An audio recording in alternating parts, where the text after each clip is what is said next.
안녕하십니까. 미디어와 유튜브 리터러시 6주차 수업을 시작하겠습니다. 우리 6주차 수업은 쓰기와 관련된 거예요. 미디어 리터러시, 쓰기, 그러니까 표현 영역과 관련이 있는 것입니다. 네. 그러면 우리는 왜 써야 하는가? 왜 글을 써야 하는가? 살펴보겠습니다. 네. 카드 뉴스, 네, 재미있는 카드 뉴스를 먼저 보고 이야기를 하도록 하겠습니다. 한국서 3년 뒤 사라질 직업들. 자기 생각을 말할 필요가 없는 직업은 반드시 사라진다. 네. 자기 생각을 말할 필요가 없는 직업은 반드시 사라진다. 자, 코로나 팬데믹은 인류의 삶을 급격히 바뀌어 놓았다. 돈 벌러 나가볼까? 그러면은 이제 언택트와 언맨드 산업. 그렇죠? 언택트, 비대면 산업, 그리고 언맨드, 무인 산업이 급부상했고, 인공지능, 로봇, 빅데이터, 블록체인, LOT 등 4차 산업혁명이 가속화되고 있다. 그래서 이제 돈 벌러 나가볼까 그랬더니 인공지능이 감히 인간이 뭘 할 줄 안다고 나갑니까?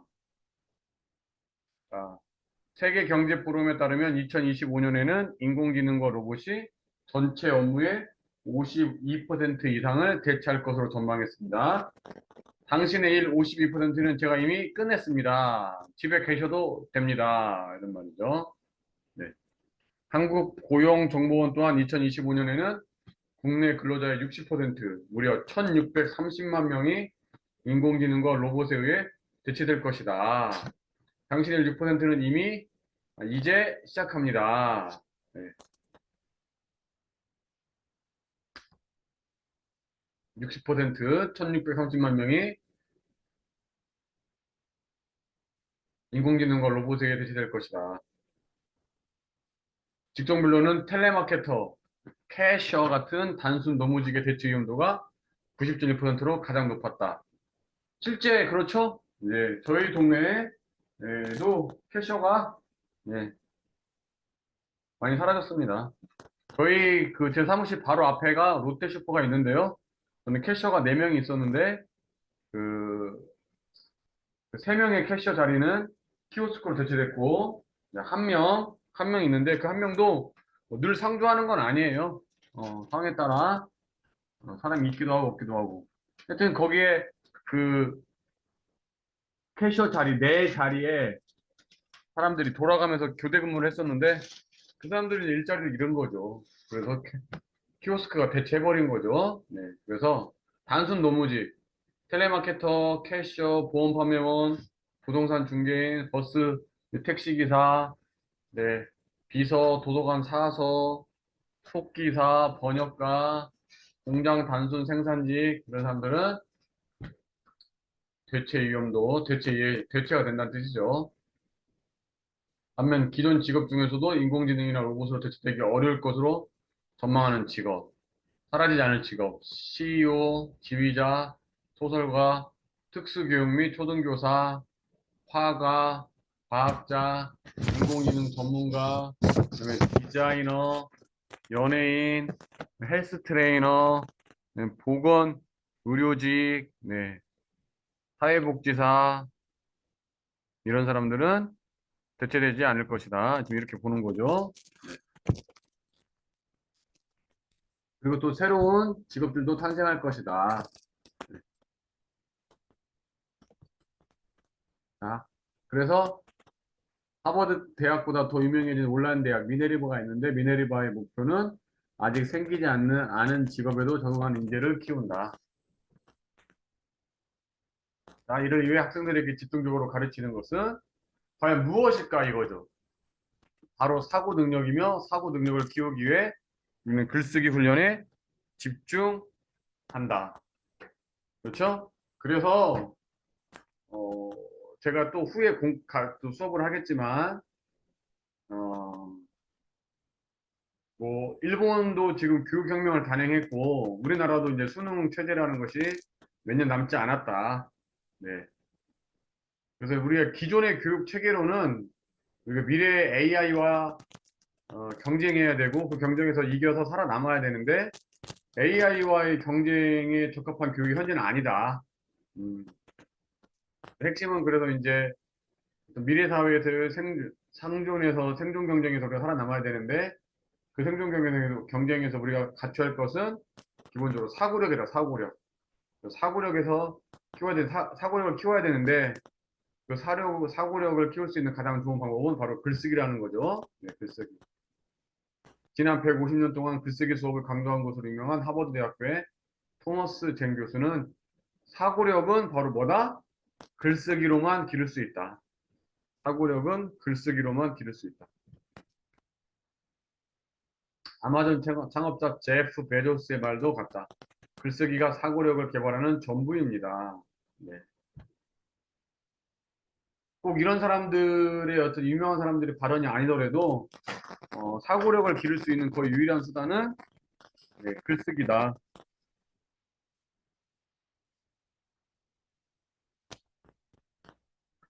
네.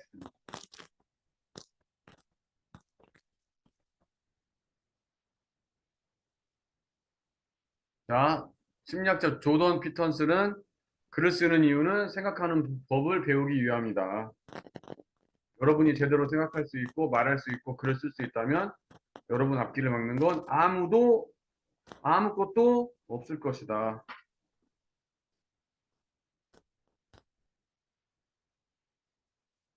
실제로 하버드대 졸업생의 90% 이상이 취업 후 가장 도움이 되는 수업으로 글쓰기를 꼽았다는 거죠. 글쓰기 꼽았다. 네. 저도 그 90% 안에 끼랍니다. 기술 변화와 함께 사라지는 직업들의 공통점은 글을 쓸 필요가 없다는 점. 다르게 말하면 음, 생각할 필요가 없다는 점. 아, 그래서 이제 사람이 나가려고 하니까 인공지능이 또 어딜 기어 나옵니까? 이러죠. 사람이 너는 못하는 일 하러 간다. 이렇게 네, 말하고 있습니다. 앞으로도 글쓰기가 필요 없는 직업들은 계속해서 사라질 가능성이 높을 것이다. 그래서 네가 못하는 일을 하러 간다 그랬더니 로봇가 그런 일은 없는데요. 있어 이렇게 말을 하는 거죠. 있어. 그래서 글쓰기가 제일 쉬웠어요. 바로 글쓰기야. 네가 할 수 있는 거는 없어. 어? 음, 있어. 자 그래서 로봇이 할 수 없는 일은 바로 글쓰기라는 거죠. 글쓰기. 네. 하지만 이는 만약 당신이 글을 쓸 수 있다면 어떠한 기술의 변화 시대에도 원하는 일을 하며 살아갈 수 있음을 의미한다. 네. 글을 쓸 수 있다면 어떠한 기술 변화 시대에도 원하는 일을 하면서 살아갈 수 있다.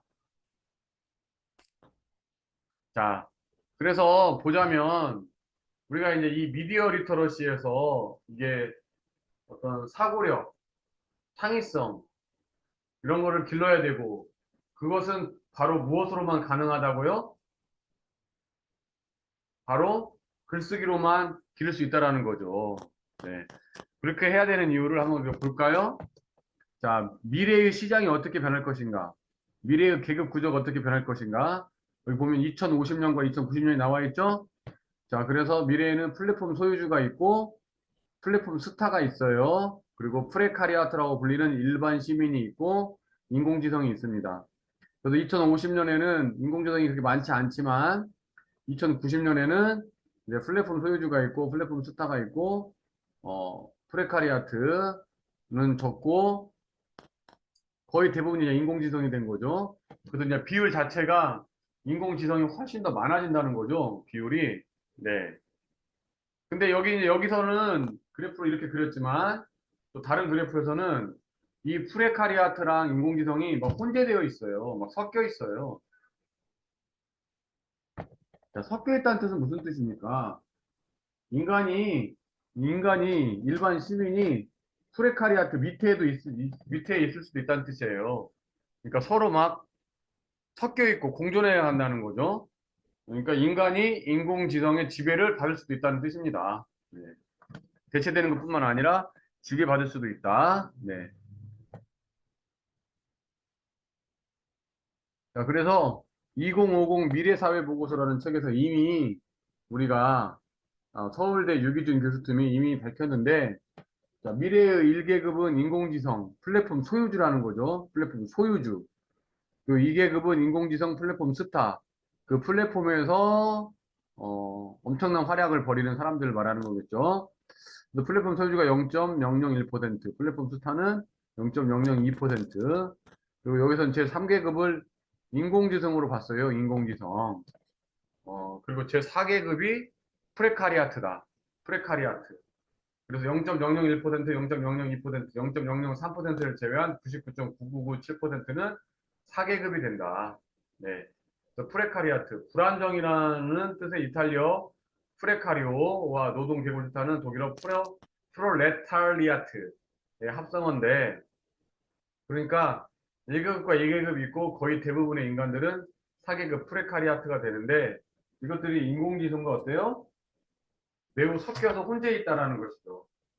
그래서 우리가 비록 플랫폼 소유주나 플랫폼 스타가 되지는 못한다 할지라도 그 플랫폼 스타 바로 밑에 있는 우리가 인간이 되어야 되는데, 그래서 인공지능의 지배를 받지 않으면 인간이 돼야 되는데, 그런 인간이 되려면 우리는 어떤 사고력, 창의력, 공감 능력 이런 걸 갖추고 있어야 된다는 거예요.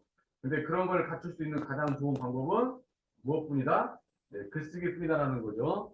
다른 것으로서는 그런 거를 기르기가 쉽지 않다라는 얘기예요. 네. 그래서 그런 능력을 길러서 우리가 미디어 리터러시, 미디어와 유튜브 리터러시, 여기에서 표현 영역에서 그런 것들을 활용해야 된다. 이런 뜻입니다. 네. 근데 이제 기본적으로 우리가 이제 글쓰기라는 것이 아니 유튜브 리터러시에서 유튜브를 가지고 표현하는 영역이 있긴 한데, 기본적으로 이제 우리가 글쓰기가 기본이 돼야 된다는 거죠. 근데 대부분 학생들이 어떻습니까? 글쓰기를 어려워하죠. 뭐 학생들이 어려워하는 이유가, 학생들이 그 자체를 어려워하기도 하지만 우리나라 어떤 교육 자체가 여러 가지 잘못되었기 때문에 글을 읽고 글을 쓰는 것에 대해서 상당한 거부감을 가지게 하는 그런 교육 체계를 가지고 있다 보니까 현재 그런 현상이 나타나는데, 그래서 이제 앞으로 머지않은 시기에 이제 그런 것들이 이제 변화를 맞이할 것이다. 이렇게 바라보는 거죠. 네. 그래서 이제 미래 사회에 필요한 능력, 인공지능이 대체할 수 없는 능력, 공감 능력, 또 창조적 상상력, 이런 것을 기르기 위해서는 인문학 공부가 더욱 중요하다. 또 글쓰기 교육이 더욱 중요하고 필요하다. 기존 주입식 교육으로는 인공지능 사회에서 생존 경쟁에서 이길 수 없다. 이런 주입식 교육으로는 인공지능 사회에 전혀 필요하지 않다. 음, 이런 것을 말씀을 드리는 겁니다. 어, 그래서 여기까지 해서 어, 우리 지금 6주차 1교시 수업은 간단히 마치고요. 핵심은 우리가 공감 능력, 창의성, 창조적 상상력, 사고력 이런 거를 갖춰야 되는데, 이런 것들은 결국 글쓰기에서 많이 기를 수 있다. 근데 여러분들이 글쓰기를 매우 어려워하기 때문에 글쓰기에 아주 간단하면서도 중요한 팁을 제가 이제 2교시에 말씀드리는 걸로 하겠습니다. 자, 그러면 1교시 수업은 자, 여기서 마치겠습니다. 네, 네, 발표해 주세요. 네, 안녕하세요. 토탈 뷰티학과 성인학습반 박주영입니다. 이재성의 식탁 보감이라는 컨텐츠에 대해서 발표를 해볼게요. 이재성의 식탁 보감은 이 이재성이라는 분이 그 한의학 박사님이시거든요. 그래서 지금 뭐 코로나 시대에 보면은 건강에 사람들이 많이 또 관심을 많이 갖고 있는데, 거기에 대해서 이분 같은 경우는 그 일반인들이 이제 호기심을 가질 수 있는 그런 소재로 접근을 해서 일단은 그 우리 식탁에 올라가는 그런 음식에 대해서 소개를 많이 하고 있어요. 그래서 그 음식이 어떻게 조리를 해야 영양소가 극대화시킬 수 있는지 그런 거에 대해서도 되게 유익한 정보를 많이 주고 있고요. 그래서 아무래도 이분은 꾸준히 이 업로드를 계속 해줘서 이렇게 성공을 한 것 같습니다. 그러니까 이제 이재성의 식탁보감이 네네. 어, 성공했다 이렇게 말할 때 네. 어떤 근거로 성공했다고 말할 수 있어? 그때 어떻게 대답할 수 있는 거예요? 이재성의 식탁보감 같은 경우는 이 사람은 어쨌든 MBC 라디오나 MBC 생방송 오늘 아침에 이런 데도 패널로 많이 활동을 해서 대중들한테 어쨌든 조금이라도 좀 알려져 있는 상태거든요. 그리고 어쨌든 이분이 한의학 박사이기 때문에 우리 몸에 이 어떤 음식이 몸에 좋고 그리고 뭐 이 어떤 음식을 우리가 섭취를 했을 때 뭐 몸에 약간의 좀 안 좋은 부분이 있고 이런 거에 대해서도 많이 나오고 그리고 우리가 그냥 쉽게 그러니까 예를 들어서 마늘 같은 경우는 먹었을 때 몸에 다 좋은 걸 다들 알고 있잖아요. 근데 이제 이 마늘을 먹었을 때 그냥 생 걸로 먹어서 더 좋은지 아니면 익혀서 먹어서 좋은지 아니면 볶아서 먹어서 좋은지 그런 거에 대해서 유익한 정보를 좀 많이 주고 있는 것 같아요. 아, 그러니까요. 네, 그런 거는 이제 이 사람이 그런 이유로 해서 성공을 한 거고, 네, 어, 이제 지금 박주영 씨가 이 채널이 성공했다고 말을 하는데, 네. 다른 사람은 나는 이 채널 잘 모르는데 나는 이 채널이 성공했다는 이유를 잘 모르겠는데, 객관적인 근거를 말씀해 달라는 거예요. 여기 지금 두 개 다, 네, 그러니까 지금 이재성 씨란 분이 원래는 유명하지 않았는데 이 유튜브를 하면서 동의보감 작가로 활동을 한 거예요? 유튜브로 유명해져가지고? 네네, 아, 이분이 유튜브로 유명해져가지고 동의보감 작가로 활동을 했다고요? 네네. 그런 걸로 알고 있습니다. 아, 그러면은 유튜브를 해서 성공한 거네요? 네, 네. 그렇게 해서 유튜브로 먼저 활동을 하면서 성공을 해서, 음, 그래서 라디오에도 나오고, 그리고 이제 뭐 생방송 오늘 아침에도 패널로도 이제 활동을 하고, 그렇게 조금씩 알려주고 있어요. 유튜브를 통해서 많이 알려져가지고 이제 지상파 네, 채널에 출연하게 되었다. 네네, 네, 그렇게 이해하겠습니다. 네, 그리고 또 한 가지는 테디 여행기인데, 네. 아, 이것은 이지성 박사가 하는 거 아니죠? 아, 예, 이거는 그냥 일반인이 하는 건데, 테디 여행기라고 이분은 이제 전 세계를 돌아다니면서 그 나라의 이제 뭐 특성과 문화를 소개를 하는 건데 그 TV에 그러니까 이분이 유튜브를 통해서 이렇게 알려져서 TV에 다시 갈 지도라는 그런 프로가 있어요. 그 여행하는 그런 프로인데 거기 또 나와서 활동을 많이 하고 있더라고요. 아, 네. 네, 알겠습니다. 네, 메인 채널 말씀해 주세요. 네. 제가 하는 일이 두피센터에서 일을 하고 있는데, 네, 이제, 두피센터에 대해서, 그러니까 요즘에 이제 탈모인들이 천만인이라고 얘기들을 많이 하잖아요. 네. 그래서, 탈모에 대해서 어떻게 하면은 탈모를 예방을 할 수가 있고, 또 내 두피 네, 말씀하세요. 그런 거에 대해서 네, 이제 제가 다, 이게 뭐, 샴푸법이라던가, 네. 를 제가 음, 연결이 좀 됐다 안 됐다 하네요. 네네. 네, 지금 괜찮으세요? 네, 네. 예.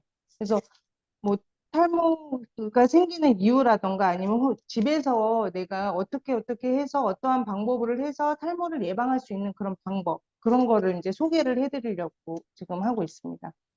그래서 네, 정말 흥미로운 거네요. 이게 개인 채널이 정말.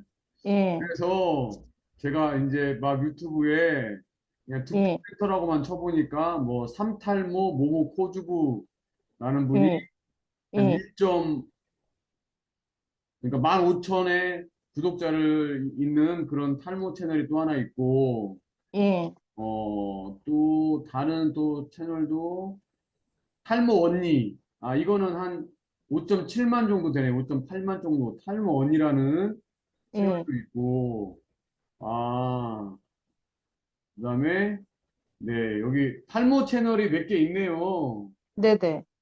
정라레 라이프스타일 닥터. 이분은 탈모 전문 채널인지는 모르겠는데 한 73만 정도 되네요. 그분은 탈모에 관한 전문 채널은 아니에요. 아, 그러세요. 아, 정세현 네네. 한의사의 뭐 이런데, 근데 여기는 이제 머리카락 꽉 잡는 두피 만들려면 뭐 6가지 하지 마세요. 그래서 이제, 근데 이제, 탈모 채널. 저는 이제 제가 고등학교 졸업한 지 작년에 30주년을 했어요. 네, 그래서 30주년 이제 동창회 갔었어요. 작년에. 네, 네. 근데 이제 친구들이 탈모인 친구들이 꽤 많더라고요. 네, 요즘에는 음, 탈모인들이 정말 많아요. 네. 남성분만 있는 게 아니라 여성분까지도 엄청 많기 아, 때문에, 네, 요즘엔 젊은 친구들도 엄청 많습니다. 그래서 네네네. 이제 탈모가 진행이 되기 전에 좀 예방을 할 수 있는 그런 방법을 소개를 제가 해드릴 거예요. 이 컨텐츠를 통해서. 그러니까 이제 탈모, 근데 여기 이제 제가 또 다른 것도 좀 봤는데, 네, 탈모 이 채널이 지금 제가 이제 막 검색한 거라, 네네, 속도를 거친 건 아닌데, 이렇게 그 구독자 수가 많거나, 네, 조회수도 그렇게 싹 많지는 않네요. 네, 맞아요. 뭐 조회수 한 10만이면 많은 거고, 예, 뭐 이거 모발 이식 후 11개월 이런 것도 약간 개념이 다른 거잖아요. 이거 모발 이식이니까. 네네, 어, 그러니까 이제 제가 이제 막 본 건데, 이제 앞으로 이게 더 많이, 좀 확장될 것 같네요. 채널 자체가, 이 분야가, 탈모 분야가. 네, 아, 탈모 이 시장이 되게 음, 넓어요. 그러니까 제가 이제 그 작년에 딱 그 동창회 갔을 때, 네네, 그 탈모 있는 애 친구들과 탈모 없는 친구들의 어떤 외모에서 나이가 그렇죠. 심하게는 뭐 15살 이상 차이가 나와버리더라고요. 네, 맞아요. 그러니까 왜냐면 뿔마 7, 8살이면 15살이잖아요. 좀 7, 8년 젊게 보이는 친구랑 예, 8년 늦게 보이는 친구랑 같이 있어 버리면 네, 얘네 둘이 동창이야? 이거 믿어지지가 않는.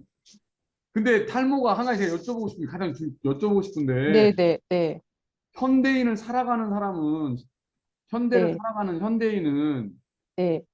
탈모가 언젠가는 오는 겁니까? 80세든 90세든?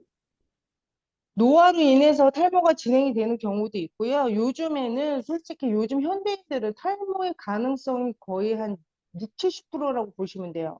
그러니까 아니 그 친구 중에 어떤 친구가, 네, 저는 이제 아직도 머리가 좀 그렇게 빠지지는 않았는데 네네.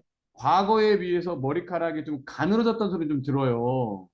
그렇죠. 이건 노화예요, 아, 그 교수님. 노화? 아, 네네. 두피 이제 진단을 통해서 그러니까 정확한 진단을 통해서 어, 말씀을 드려야 되는 게 맞는데, 지금 일단 머리카락이 얇아진다라는 것 그 자체는 우리가 이제 그 혈관을 통해서 영양 공급을 다 받잖아요. 네. 그래서 그러니까 혈액 순환이 잘 안 되거나, 그리고 두피에 약간의 문제가 있으면은 이렇게 모발이 좀 얇아지거나 탈모가 진행이 음. 됩니다.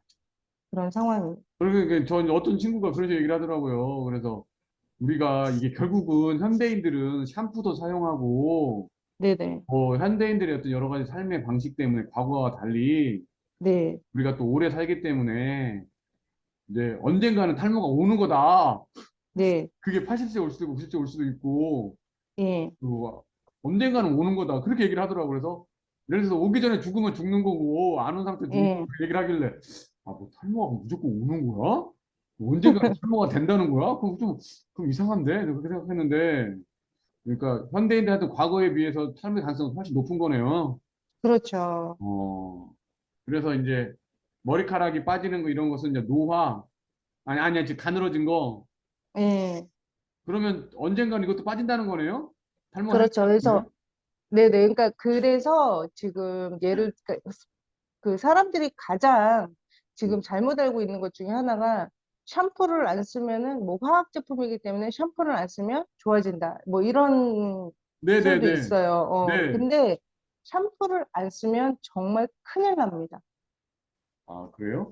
예, 이런 미세먼지나 이런 아, 각질이나 이런 유분이 또 우리가 이런 나오기 때문에 하루에 나오는 양이 또 정해져 있어요. 그래서 아, 이렇게 나오고 하면 그게 모공이 막힐 수가 있어요.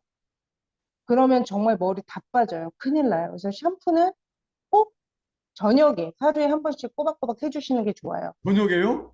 네네. 그럼 저는 저녁에는 아예 안 하고 아침에 헤어가 막 흐트러져 있으니까. 네네. 아침에 하셔도 돼요. 아, 아침에 하셔도 상관없어요? 돼요. 그러니까 하루에 아침에 한 매일 하긴 번씩만 하면 하는데. 돼요. 아, 네네. 아, 그래요? 네. 그리고 이제 그러면은 그 샴푸기를 완전히 빼주는 게 중요하겠네요. 그렇죠. 그 샴푸를 다 하고 나서 가장 중요한 거는 바짝 두피를 바짝 말려줘야 돼요. 아, 바쁘다고 막 그냥 젖어서 나가면 안 되고요? 절대 안 됩니다, 그럼. 그것도 정말 안 좋은 습관이에요. 특히 여자분들이 그러시죠? 아, 아니, 저도 이제 귀찮아가지고, 음, 귀찮기도 하고, 시간도 없고, 그래서 그냥 앞머리만, 예. 앞머리만 좀 한 20초? 2, 30초 하고 그냥 바로 나가거든요. 바짝 말려주셔야 돼요. 그게 우리 교수님 모발이 얇아지셨다 그랬잖아요. 네네. 원인이 될 수도 있어요, 교수님. 아, 그러면은, 그럼 막 60살까지도 네네. 이게 막 모발이 안 가늘어지고 관리가 잘하는 사람은 뭐 그렇게도 되나요? 그럼요. 그럼요.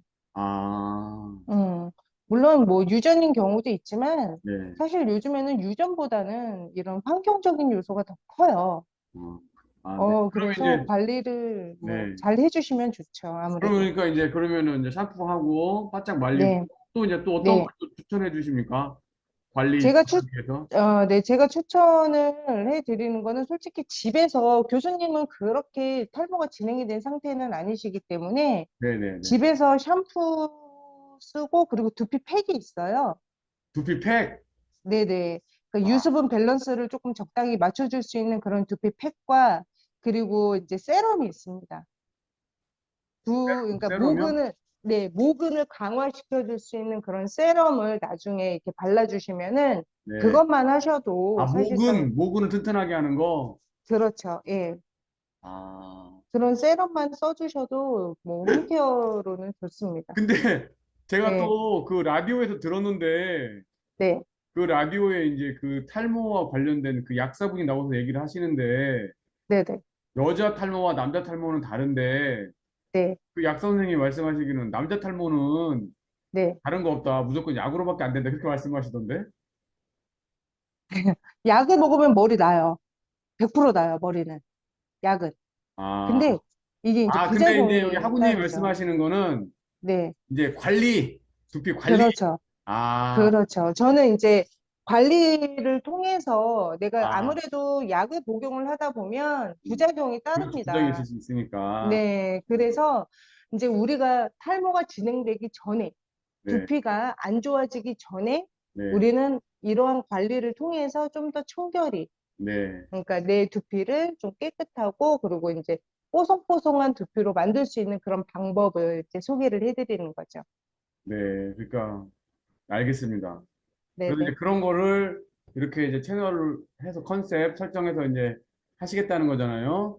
네. 네, 기대가 많이 되고요. 이제 저 같은 경우도 사실은 작년에 그 동창회 가기 전까지는 전혀 생각 안 했었는데, 네. 그뭐 친구가 그런 식으로 얘기를 하고, 이제 한 미용실을 제가 한 15년째 다니고 있어요. 네네. 근데 이제 그 미용사분이 이제 그런 얘기 하더라고요. 전보다는 좀 많이 가느다라졌네요. 뭐, 그래서. 음, 나는 잘 몰랐는데, 최근에 들었어요. 한 1년 전에. 그래서, 예. 그래? 그러면 나도 가늘어지고, 그 원인은 탈모가 되고, 머리가 빠진다는 거야? 이거 지금 그러면 좀 이거 좀 이상한데? 그래서, 남자분들은 무조건 관리하셔야 돼요. 탈모가 남성 호르몬 때문에 생기는 건 생기거든요. 그래서 아, 남성분들은 절대 탈모에서 자유로울 수가 없습니다. 아, 그렇군요. 네. 네. 그, 그, 그걸 또, 그것까지 또 머리까지도 또 관리를 해야 된다고요. 그럼요. 그리고 음. 두피 관리를 하시면은, 이거는 의학적으로도 나온 건데, 그 이마 주름이 없어집니다. 두피 관리를 하면. 아, 그래서 안티에이징에도 좋아요. 네. 신경 쓸 게 참 많네요. 네. 네, 알겠습니다. 네, 네, 감사합니다. 네, 잘 들었고요. 네, 뭐 네네. 유튜브 기대하겠습니다. 여보세요? 네, 네, 네네. 기대하겠습니다. 네, 감사합니다. 네, 네, 마치겠습니다. 네. 네.